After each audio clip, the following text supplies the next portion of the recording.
Problemas em casa, baixa autoestima, separações, falta de atenção dos pais, problemas que têm levado muitas crianças à psicoterapia. Nas sessões, elas se soltam por meio de algumas técnicas, como simples brincadeiras caseiras, e assim acabam encontrando um lugar seguro para expor o que está no coração. Mas atenção, hein? Muitas vezes o problema não está nas crianças.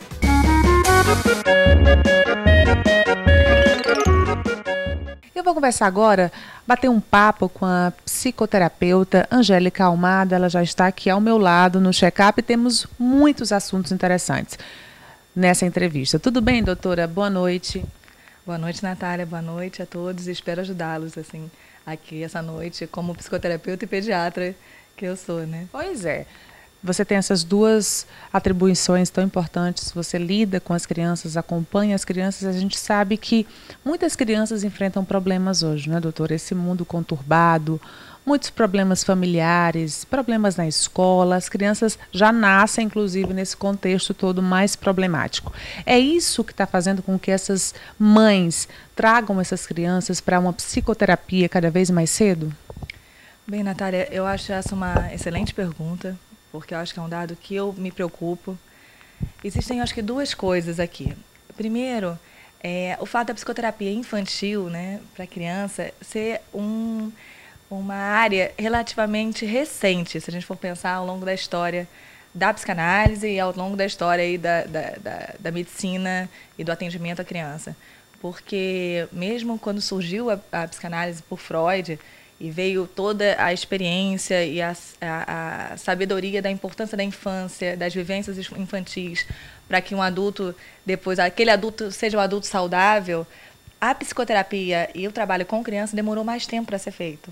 Por quê? Porque a psicanálise ela era, por definição, um tratamento através da fala. E como é que você vai fazer esse tratamento com crianças, né? A criança vai chegar lá e vai começar a falar: ai, doutor, eu estou aqui com uma depressão, eu estou aqui ansiosa, sabe o que é? Eu estou angustiada com meus problemas. Não é assim.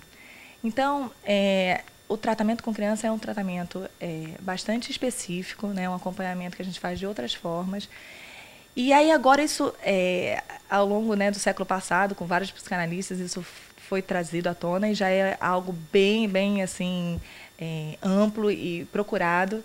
E aí a gente chega a um segundo ponto, que é: será que não está procurando demais? Por quê? Será que nossas crianças de hoje são crianças que são submetidas a maiores pressões do que antigamente? Ou será que pressões sempre existiram, ansiedades sempre existiram e agora a gente está mais atento a elas? Ou será que, de repente, existe também uma vida moderna, que existe uma logística com as crianças, que são um centro, e a família tem um enorme organograma e organizações da casa no dia a dia, que não tem muito tempo de ouvir e de escutar as crianças. Então, tem uma tendência que a gente que trabalham muito, ficam muito distantes, crianças que têm cheiro de babá. Cheiro de babá, cheiro de fonoaudióloga quando atrasa a fala, cheiro de colégio e pedagoga quando tem que fazer dever de casa. Cheiro de escola em tempo integral. Cheiro de psicoterapeuta quando está triste. Então, assim, até que ponto, né, a gente também terciariza muito essas crianças sempre para um especialista. Então, eu acho que existe realmente uma pressão, existe muita coisa que muda, existe um olhar para a criança diferente do que existia antigamente, em que a gente está mais atento a essa infância, aos cuidados com ela, mas também existe algo que a gente tem que tomar cuidado com os exageros. Com os exageros. Mas então, para que as mães possam ficar mais tranquilas, os pais possam entender bem, em que situações essa mãe deve trazer o filho para uma psicoterapia? Que situações que provocam isso, que requerem essa necessidade? Essas perguntas foram as perguntas que eu, há 15 anos atrás, comecei a me fazer como pediatra, de consultório, trabalhando em hospitais. O que eu tenho que olhar mais numa criança que está sob os meus cuidados como médica, para que eu possa dizer: mãe, vamos procurar um atendimento psicoterápico? Eu percebi que a criança, ela se manifesta de uma maneira indireta, né? A criança, como a gente já falou, ela não fala sobre seus sentimentos de uma maneira clara, que até pra gente é difícil. Então, como é que acontece essa psicoterapia? Então, você vai fazer o quê? A criança, ela vai mostrar, através, por exemplo, de mudanças no dia a dia dela, do ritmo dela, alimentação, para mais ou para menos, padrão de sono, para mais ou para menos, agitação, bloqueios, fracasso escolar, bloqueios até na maneira de brincar, problemas somáticos de corpo, então dores frequentes, dores abdominais, dores de cabeça. Perda de peso, aumento perda de peso, aumento de peso. Então, é algo que não está indo bem e que a gente tem que ver o que está acontecendo. Então, esses são os sinais que indicam que essa criança tem algum problema. Que ela pode precisar de um acompanhamento psicoterápico. Isso. Esses são um dos sinais, né? Que são sinais, como eu falei, muito subjetivos e que aquela mãe atenta, levando a um pediatra, procurando rever as coisas e ver se tem algo que ela pode fazer antes de procurar um psicoterapeuta. Se você percebe que o seu filho não está bem, que ele está sofrendo e esse sofrimento não precisa sair em forma de choro, ele pode ser inclusive em forma de irritabilidade. Uma criança irritada, aquela criança que está criando um problema enorme em casa, ela está querendo chamar atenção, ela está precisando ser olhada. Esse olhar pode vir da família e também, talvez, de um profissional. Doutora, estou aqui no teu consultório, muito agradável, com certeza as crianças se sentem bem acolhidas aqui. Como é essa sessão? Se após uma entrevista com os pais, após esse diagnóstico, vocês chegam a um consenso de que há necessidade desse acompanhamento psicoterápico, como é a sessão? O que é feito aqui? Você falou que há essa dificuldade da conversa, da criança falar. Quando a criança não fala, que outro tipo de técnica é utilizada? Bem, a criança vai se expressar principalmente através do brincar, do jogo, do desenho. Então, existe uma técnica, é a técnica do brincar, que a criança ela vai ser esclarecida, que é um espaço dela, que ela tem liberdade de se expressar. E essa expressão ela pode vir através da fala, da conversa, do desenho, da massinha, do jogo. Então, é um espaço em que ela vai ter uma casinha de boneca, vai ter vários personagens da família, né? Contexto familiar. Ela vai ter recursos de desenho.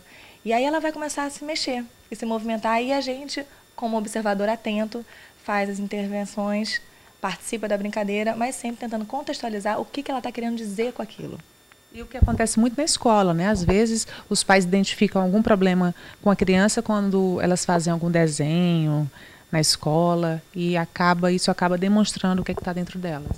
Muitas vezes a escola que detecta realmente e avisa aos pais, e é outra razão de procura de psicoterapia. Então aqui vocês têm todos essas formas, esses meios de trabalhar com uma criança. Estamos falando, nesse caso, dos desenhos, das brincadeiras de crianças de que idade? Que faixa etária? Então, desenhos e brincadeiras a gente começa em qualquer faixa etária. Então, a criança de meses brinca, né? A criança de 10 anos brinca também. É claro que cada vez mais vai sendo substituída pela fala, pela conversa, mas ela também explora a brincadeira. Então, um bebê pode fazer psicoterapia? Hoje em dia existe psicoterapia para bebê. É claro que a psicoterapia para bebê muitas vezes significa a dupla mãe-bebê. Então, você tem que atender a mãe porque geralmente tem algo a ver com essa relação. Agora, doutora, você falou de muitos sinais que podem identificar que essa criança tem algum problema. Na tua experiência aqui, de forma bem prática, eu queria uma resposta bem objetiva mesmo. Na tua experiência no consultório, o que é que tem provocado esses sintomas nessas crianças? O que é que tem levado essas crianças a ter tantos problemas? É a questão da falta de atenção mesmo dos pais, crianças que são vítimas do divórcio, de separação. O que é que chega mais aqui ao consultório? Olha, é difícil ser objetiva nessa resposta, porque é muito variado mesmo.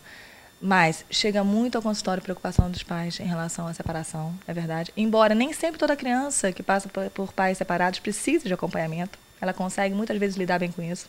Às vezes é uma preocupação dos pais, mais do que da criança. Aí é outra questão muito importante. Muitas vezes os pais procuram a gente para a psicoterapia das crianças e, na verdade, o conflito está maior na dinâmica daquele casal. Então, eles vão ser acompanhados? Eles vão ser acompanhados. E tem muitas vezes que a gente, através das entrevistas preliminares, são entrevistas iniciais, que são bastante esmiuçadas com os pais, a gente percebe que, na verdade, a criança ou não precisa ser vista, ou a gente acompanha ela rapidamente e depois a gente fica com foco nos pais, porque os pais, na verdade, geram um ambiente que vai ser propício ou não para aquela criança se desenvolver.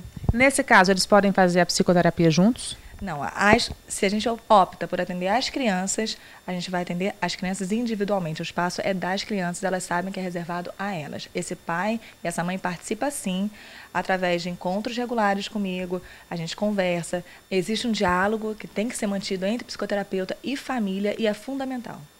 E quanto tempo é essa sessão aqui de psicoterapia? A sessão de psicoterapia é em torno de 45 minutos a 50 minutos, varia de profissional a profissional. E normalmente é um tratamento de quanto tempo? Também é variável. Isso não tem como determinar no começo. Os pais sempre perguntam, eles falam, doutora, 3 meses, 4 meses, 6 meses? Eu falo, não tem como dizer. É um tratamento, é um investimento de tempo, de emoção, de pelo menos aí alguns meses e que às vezes já chegam a anos. E a resposta, doutora, a esses tratamentos? São respostas rápidas, depende de cada caso, depende da aceitação da criança. A tua experiência, mais uma vez, eu te pergunto de acordo com a tua experiência aqui no consultório. Olha, as respostas são muito boas. Realmente, a gente já percebe desde o início uma mudança. Às vezes a gente não percebe diretamente aqui, os pais já referem. Eu acho que é um espaço em que já permite soltar tantas ansiedades. É como se fosse uma panela de pressão que se abre tanto para aquela família que sabe que pode ser acolhida, como para a própria criança. O que você diria agora para um pai, para uma mãe que está nos assistindo agora, que tem essa vida muito atribulada, muito corrida, não tem tido tempo para os seus filhos, que de repente pode estar identificando algum problema, preocupado com algum problema que o filho vem manifestando? Qual o recado que você daria como profissional para essas pessoas? Sim, gente. Antes de procurar um psicoterapeuta, olhem para os seus filhos. Olhar para o filho não é você ficar atento ao seu bem-estar, zelar a escola, o colégio, a roupa está limpa. Olhar para o filho é sentar com ele. Às vezes é meia hora, 20 minutos. Não precisa nem ser todo dia. Um pai, né, que tem mais dificuldade. Mas uma mãe, sim, contar uma história por dia. É isso, é você permitir um diálogo, um vínculo com aquela criança. Isso pode melhorar muita coisa. Eu posso dizer que remédio de casa faz milagre. Muito materialismo, às vezes o pai quer compensar a falta de tempo com bens materiais, isso acontece muito também. Demais. Então o pai tem meia hora, ele fala, meu filho, vamos sair agora para o shopping, papai vai comprar um presente para você. Isso, nada de diálogo, de conversa. Nada de encontro. Isso não é encontro. A gente sempre fala que é importante pelo menos uma refeição, a família junta, né, doutora? O almoço, o jantar, para ter aquele... Porque hoje em dia, principalmente com as mídias sociais, com acesso ao iPhone, iPad, iPod, todo mundo está naquele individualismo tremendo. Não há mais a conversa, não há mais o diálogo, não há mais o contato, é só o contato virtual. Isso também tem favorecido esses problemas? Com certeza. Existe um reinado individual, cada um no seu quarto. O seu quarto é completo, né? Ele tem a televisão, tem o computador, tem o videogame, o jornal. Tudo numa única tela, às vezes, de um iPad, por exemplo. Então, as crianças não conseguem dividir e democratizar as suas experiências, suas vivências com seus pais.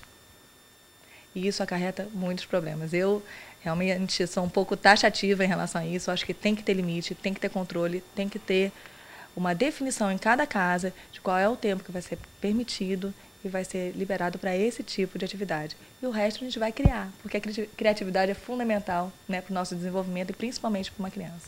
Então é isso aí, papais. Vamos brincar com os filhos, vamos conversar com os filhos e não vamos permitir que que seja necessário que um profissional identifique o problema do filho. Os pais têm que identificar, têm que tentar corrigir o problema. Claro que se tiver necessidade de uma ajuda profissional, como a doutora falou aqui, ela está aqui, existem psicoterapeutas bem conceituados, bem preparados, inclusive para bebês, mas o importante é que você consiga identificar como está o seu filho, você possa amar o seu filho, dedicar tempo a ele. A gente sabe que é tudo muito corrido hoje, né, doutora? Mas quando a pessoa chega em casa do trabalho, tem gente que chega em casa correndo e dedica aquele tempo só para o filho.